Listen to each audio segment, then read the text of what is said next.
കവ്വായി പുഴയുടെ പ്രധാന കൈവഴിയായ വെള്ളൂർ പുഴയിലെ മീനുകളെ കുറിച്ചും അവയെ പരമ്പരാഗതമായി ഇങ്ങനെ വെറും കൈകൊണ്ട് പിടിക്കാൻ കഴിയും എന്നതിനെ കുറിച്ചുമൊക്കെ ഒരു അരനൂറ്റാണ്ടിലേറെയായി പുഴയെ അറിവുള്ളവർ അനുഭവങ്ങൾ പങ്കുവച്ചത് വേറിട്ട അനുഭവമായി മാറി.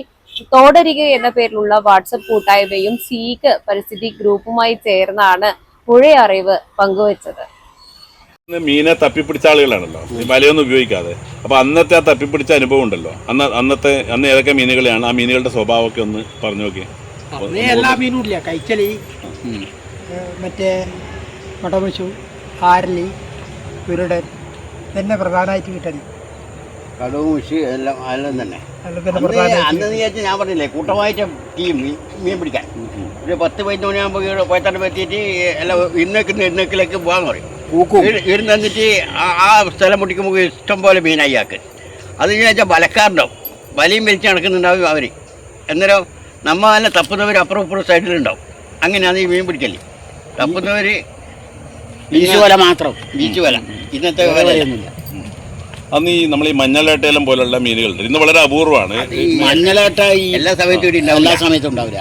അപ്പോൾ ആദ്യത്തെ വെള്ളത്തിൽ കയറിയിട്ട് പിന്നെ കുറച്ച് കഴിയുമ്പോൾ അതങ്ങ് പോയി, അതിറങ്ങും. കുഞ്ഞള് മഴന്റെ തുടക്കത്തിൽ വരുന്നതാണ്. അവരെ പിന്നെ വാസം ഉപ്പുവെള്ളത്തിലല്ലേ. ശരിക്കും പറഞ്ഞാൽ മഞ്ഞളായിട്ട് ഉപ്പുവെള്ളത്തിലാണ്. ഈ മഴ പെയ്ത് ശുദ്ധവെള്ളം വരുമ്പോന്ന് പറഞ്ഞാൽ ഈ ഇങ്ങോട്ട് കയറി വരും. പിന്നെന്ന് പറഞ്ഞാൽ ഈ അധികകാലം ഈ ശുദ്ധവെള്ളത്തിൽ നിൽക്കുന്നില്ല. പിന്നെ വീണ്ടും അവർ തിരിച്ചു പോവുകയാണ്.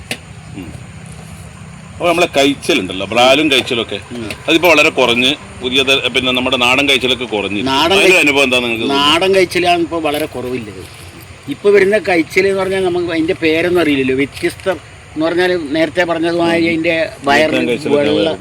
ഏത് എന്നാൽ അങ്ങനെ നമ്മളെ കഴിച്ചൽ തന്നെ ഇപ്പോൾ ഉപ്പുവെള്ളത്തിലെത്തിയാൽ അതിന് തലയുണ്ടാവും, ബാക്കിയെല്ലാം ജീവൊന്നും ഉണ്ടാവില്ല. നീളം പറ്റി ഇങ്ങനെ വണ്ണം കുറഞ്ഞ് ഇങ്ങനെയാ ഉണ്ടാവല്. ഏത് ഉപ്പുവെള്ളത്തിലെത്തിയാൽ അത് പിന്നെ അങ്ങനെ ഒരു ഇതില്ലാണ്ടേ തല കുറച്ച് ആൾ കഴിയുമ്പോൾ അത് ചത്തു. ഉപ്പുവെള്ളത്തിൽ നിൽക്കുന്നില്ല. നല്ല ഉപ്പില് സാധനം മുഷുവായാലും നിൽക്കുന്നില്ല, അത് ചത്തുപോയി. ശുദ്ധവെള്ളത്തിലെ മീൻ ഉപ്പുവെള്ളത്തിലേക്ക് പോകും. നമ്മൾ പാൽത്തര ഉപ്പ് കയറും. ഇത് പാൽത്തര പാലത്തിന്റെ അടുക്കുന്ന കുറച്ച് അണക്കെട്ട് വരെ ഉപ്പ് കയറുന്നുണ്ടെങ്കിൽ ആ മീനെല്ലാം അങ്ങോട്ട് അടുത്തു. പിന്നെ ബാക്കിയെല്ലാം ചത്തു പൊന്തി. കുറച്ച് നല്ല ഉപ്പായ ചത്തു പൊന്തുന്നുണ്ട്. ആ മീനെ പിടിക്കാൻ നമുക്ക് വിഷമമില്ല, ഒന്നുമില്ല.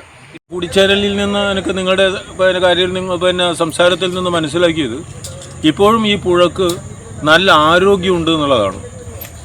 അതായത് പ്രത്യേകിച്ച് കരിങ്കുഴി മുതൽ പടിഞ്ഞാറോട്ട് ഉള്ള പ്രദേശങ്ങളൊക്കെ തന്നെ കൂടുതൽ ആരോഗ്യമുണ്ടെന്നും ആ പുഴക്ക് നല്ലപോലെ ആരോഗ്യമുള്ളതുകൊണ്ട് വൈവിധ്യമാർന്ന മത്സ്യങ്ങൾ എല്ലാ കാലത്തും ഇഷ്ടം പോലെ ലഭിക്കുന്നുണ്ട് എന്നുള്ളതാണ് പറഞ്ഞതിൻ്റെ ഒരു സാരെന്ന് എനിക്ക് തോന്നുന്നു.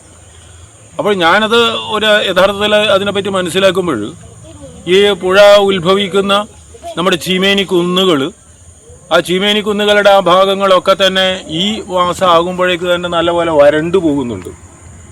കാരണം അവിടെയുള്ള ഖനനവും അതുപോലെയുള്ള അവിടെയുള്ള ഇടപെടലുകളും കൃഷിയും ഒക്കെ തന്നെ ഇതിൻ്റെ കൈവഴികളൊക്കെ തന്നെ തെയ്യോട്ട് കാവിന് താഴോട്ടേക്ക് വരുമ്പോൾ മേൽഭാഗത്ത് പൂർണ്ണമായിട്ടും നേരത്തെ ദിവാകരൻ പറഞ്ഞതുപോലെ പിന്നെ കുറച്ച് 1-2 മീൻ വളർത്തൽ മീൻ ആട്ടി എണ്ണയുണ്ടാക്കുകയും അല്ലെങ്കിൽ അതിന് സംസ്കരിക്കുകയൊക്കെ ചെയ്യുന്ന ഫാക്ടറികളും അതുപോലെ തന്നെ റബ്ബർ പാൽ ഉപയോഗിച്ച് ഉണ്ടാക്കുന്ന ലാറ്റക്സ് പോലെയുള്ള വ്യവസായശാലകളും കഴിഞ്ഞ ഒരു 3-4 കൊല്ലം മുമ്പ് വരെ ഇതിൻ്റെ മത്സ്യത്തിനെ ഗണ്യമായി സ്വാധീനിച്ചിരുന്നു എന്നുള്ളതാണ് പറഞ്ഞതിൻ്റെ ഒരു കാര്യം.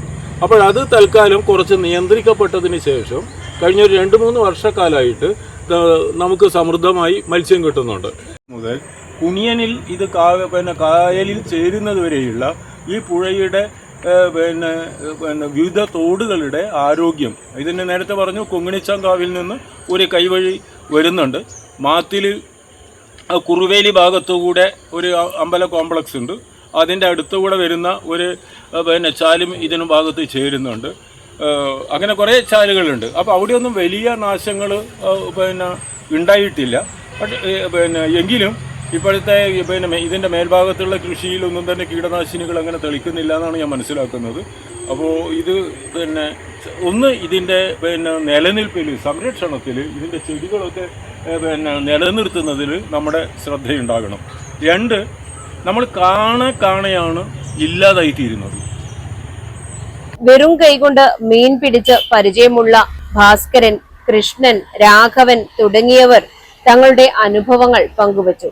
ഡോക്ടർ ഇ ഉണ്ണികൃഷ്ണൻ മോഡറേറ്റർ ആയിരുന്നു. സീക്ക് director TP Padmanabhan, VC Balakrishnan, Manoj Karingamadom തുടങ്ങിയവർ സംബന്ധിച്ചു. ഫസ്റ്റ് മീഡിയയ്ക്ക് വേണ്ടി KN വർഷം.